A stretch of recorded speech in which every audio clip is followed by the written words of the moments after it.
Bienvenue dans le deuxième épisode du podcast de l'école des audacieuses. Donc ce podcast s'appelle Monétiser ta propre valeur, puisque on va pouvoir voir comment tu vas pouvoir transformer tes compétences en activités en ligne rentables, libres et alignées.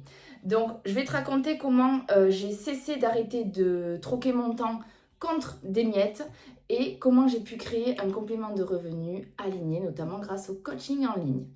On va voir 7 étapes, donc 7 conseils puissants pour que tu puisses créer ton propre complément de revenus.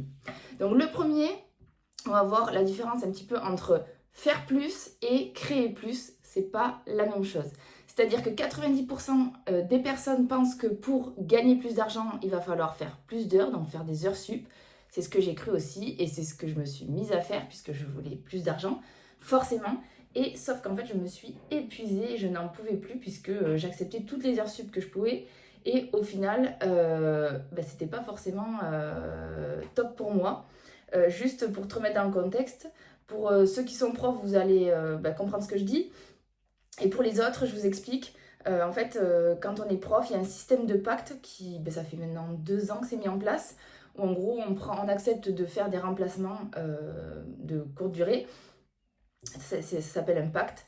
On s'engage dans un pacte et après on doit des heures en gros à l'éducation nationale.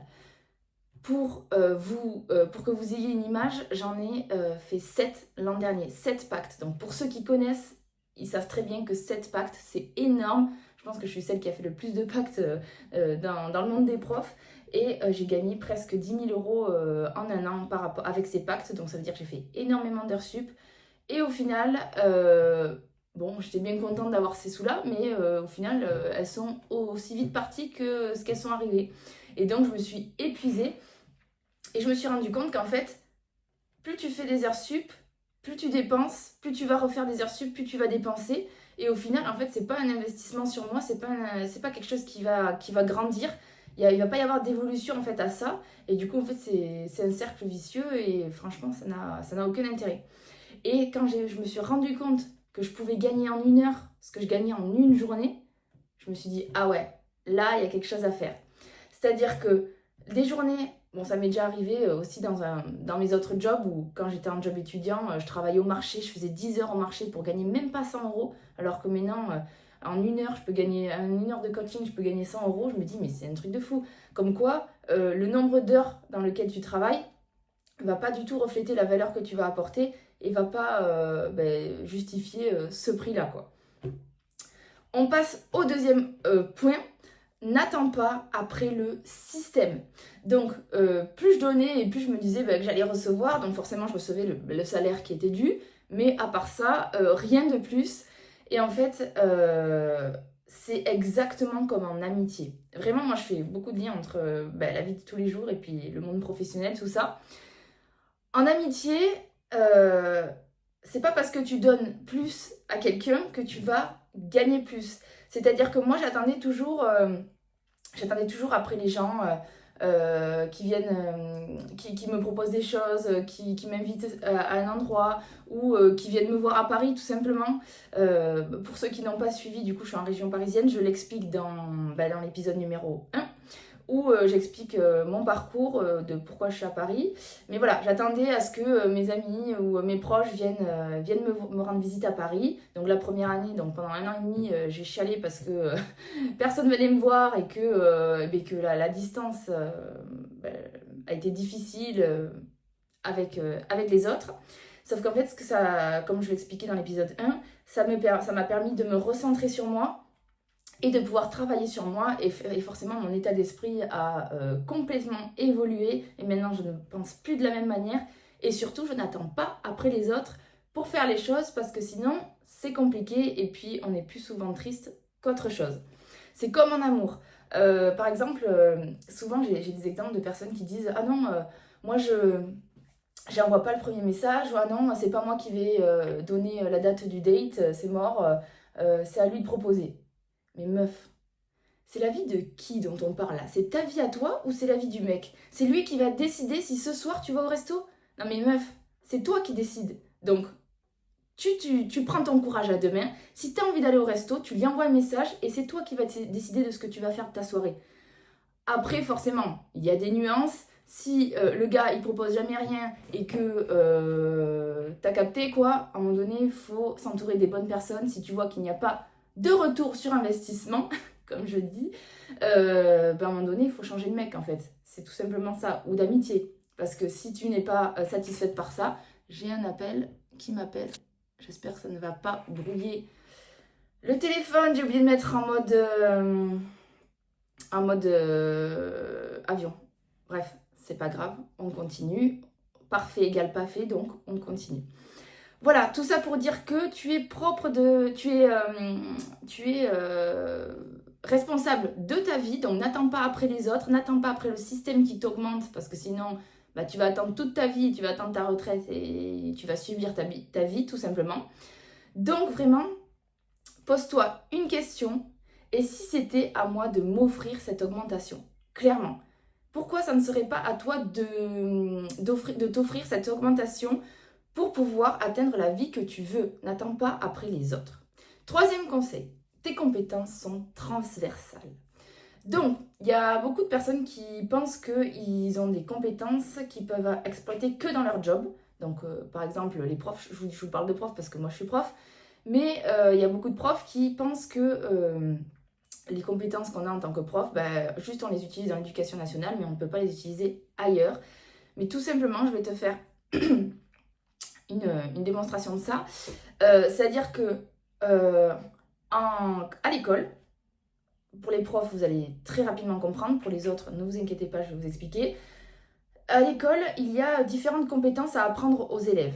Donc, il y a la compétence qui est spécifique à l'activité. Donc, par exemple, si c'est en maths, c'est apprendre à faire le théorème de Pythagore. Si c'est en EPS, apprendre à faire le service en badminton, etc. Ensuite, il y a les compétences méthodologiques. Donc, ça, c'est des compétences pour apprendre à développer des méthodes de travail. Donc, par exemple, l'organisation, la planification, l'anticipation, tout ça. Et ensuite, on a les compétences sociales, donc pour permettre à l'élève de trouver sa place dans la société, donc la persévérance, l'adaptation, la confiance en soi, l'entraide, le dépassement de soi, etc. Tout ça, c'est des compétences, donc notamment méthodologiques et sociales. Ce sont des compétences qui doivent être transversales, on appelle ça. Elles doivent être réutilisables dans la vie de tous les jours de l'élève, dans sa future vie d'adulte, etc. Donc j'ai une question pour toi qui m'écoute. En quoi, c'est-à-dire que tu vas apprendre aux élèves à avoir des compétences transversales pour qu'ils se développent en dehors, mais toi, par contre, les compétences que tu as dans ton job de prof, d'enseignante, ou même dans n'importe quel job, pourquoi ces compétences-là ne seraient pas transversales dans une autre activité en dehors de l'éducation nationale, en dehors de la fonction publique, en dehors de tout ce que vous voulez? Pourquoi ça ne serait pas transversal? Voilà, je pense que on s'est compris, on s'est tout dit. Donc clairement, réfléchis à qu'est-ce que tu vas pouvoir... tu dresses un inventaire. Quelles sont tes compétences et quelles compétences tu pourrais transvaser ailleurs? Quelles compétences sont transversales? Tout simplement. Je te laisse sur ça. On passe au conseil numéro 4. Quelqu'un doit t'aider à voir ton potentiel. Clairement. Donc quand je me suis lancée, moi personnellement... comme je l'explique dans l'épisode 1, je me suis lancée comme ça, sans trop savoir où j'allais.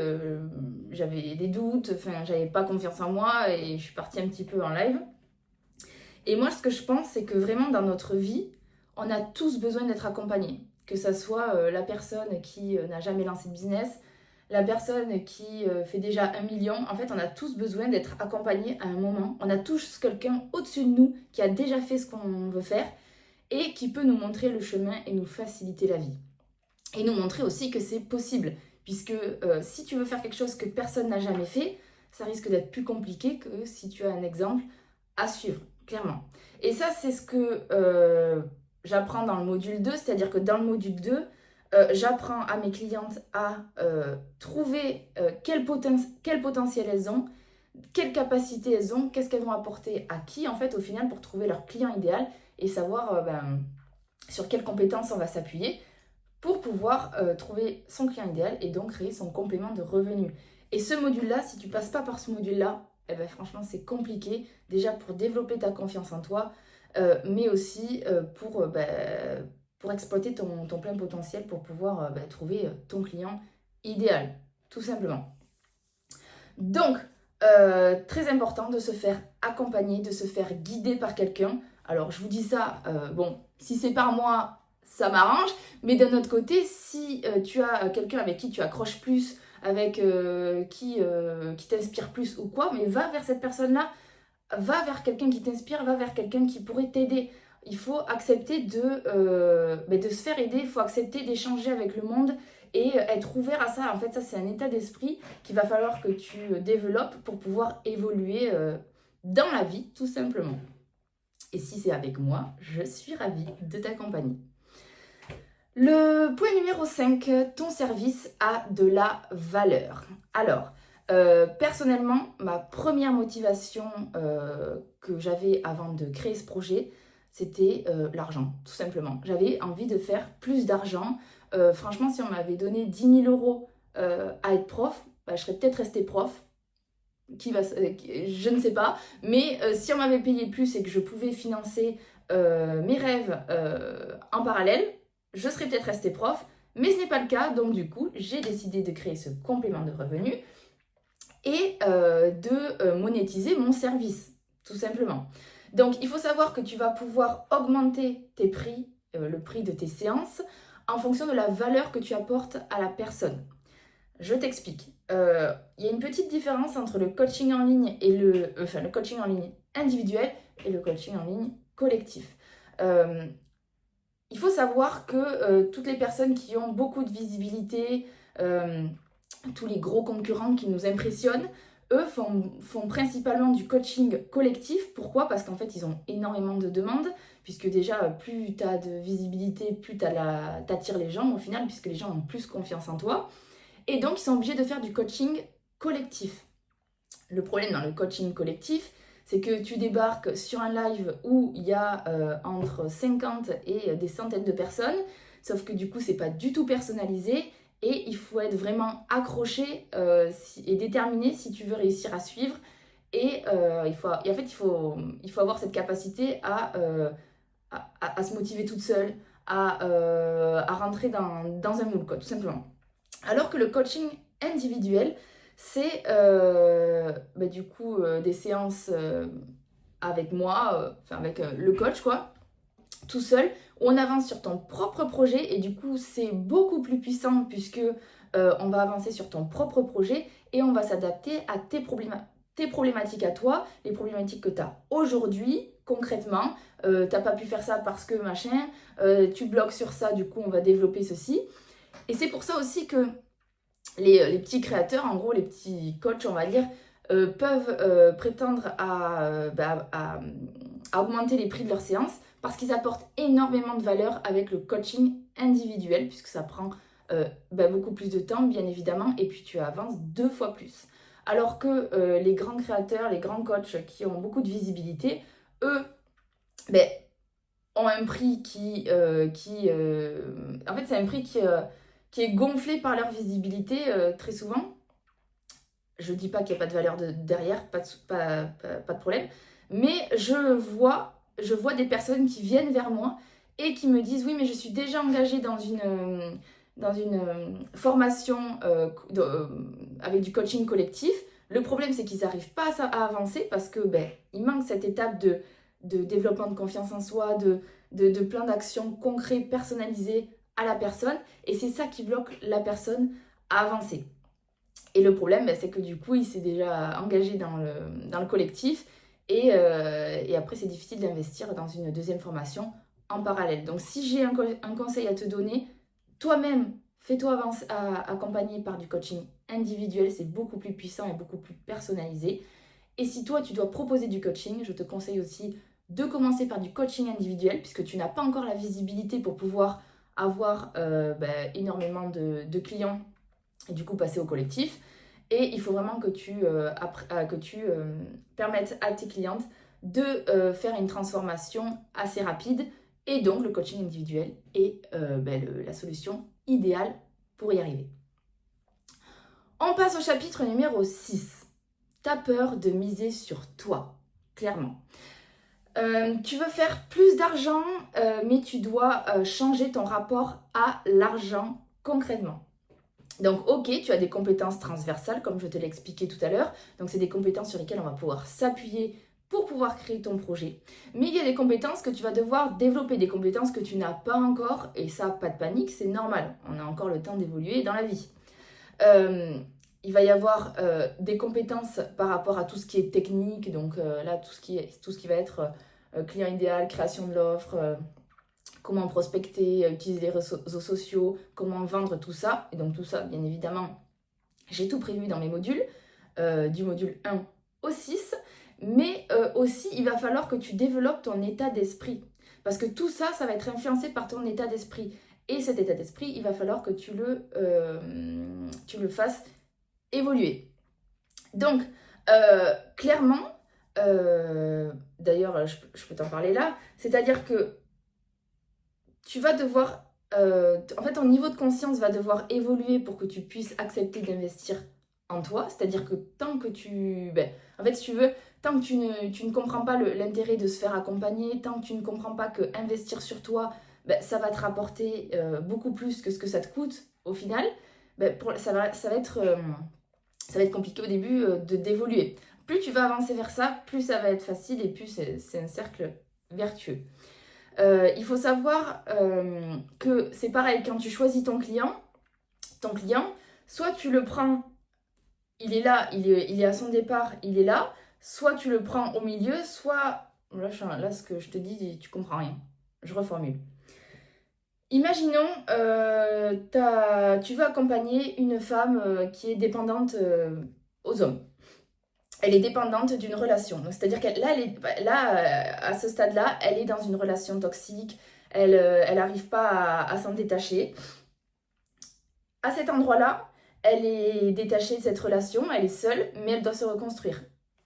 À cet endroit-là, c'est là où tu veux l'amener. C'est une femme épanouie qui incarne son rôle d'audacieuse, qui est pleine de vie, qui a confiance en elle, tout ça.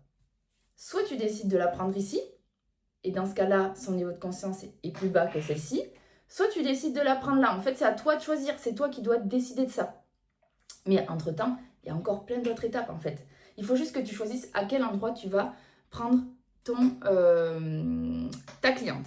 Tout ça pour dire que quand je dis que tu as peur de miser sur toi, c'est que moi, je viens t'attraper à un certain niveau de conscience pour pouvoir t'aider à te développer. Mais si tu n'acceptes pas d'investir en toi, moi, je ne peux pas faire grand-chose. C'est-à-dire que je ne peux pas te prendre avant cette étape-là. Parce qu'il y a d'autres personnes qui pourront t'aider à arriver à cette étape-là peut-être. Mais moi, je te prends à cette étape-là quand tu es prête à investir en toi pour pouvoir gagner plus, bien évidemment. Donc, dernier et 7e point, c'est à toi de faire le premier pas. Donc, la plus grande leçon que j'ai apprise, c'est que c'est à moi de me donner la permission. C'est à moi je ne peux pas faire le choix à ta place, je ne peux pas t'aider à investir à ta place, je ne peux pas te mettre sur ton bureau le matin à ta place, c'est pas possible. Mais par contre, je peux t'y aider, je peux t'y guider. Donc, c'est ta décision.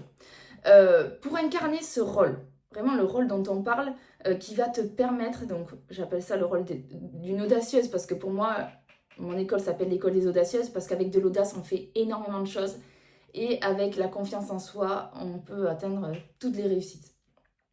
Donc pour incarner ce rôle-là, il va falloir, ça va te permettre en fait, une fois que tu es dans ce rôle-là, que tu as cette posture, ça va te permettre de créer ce complément de revenu qui va te permettre d'être libre financièrement et temporellement.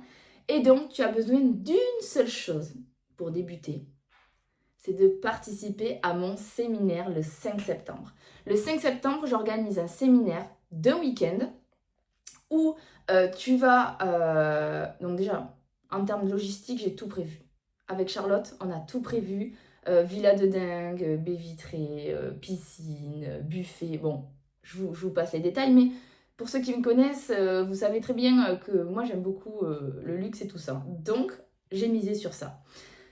L'objectif de ce week-end-là, c'est que tu passes d'une femme qui est épuisée par son taf, qui fait des heures sup à gogo, qui a un public qui la fatigue, et j'en passe, à une femme qui incarne ce rôle qui va lui permettre de créer ce complément de revenu, qui va lui permettre de mettre des actions en place pour pouvoir avancer vers sa liberté financière et temporelle.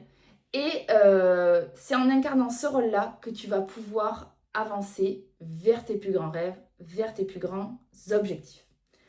Je m'arrête sur ça pour les points. Je t'ai donné toutes les informations. Maintenant, je te remercie de m'avoir écouté jusqu'ici. Partage ce podcast, cet épisode de podcast si tu penses que ça peut aider quelqu'un.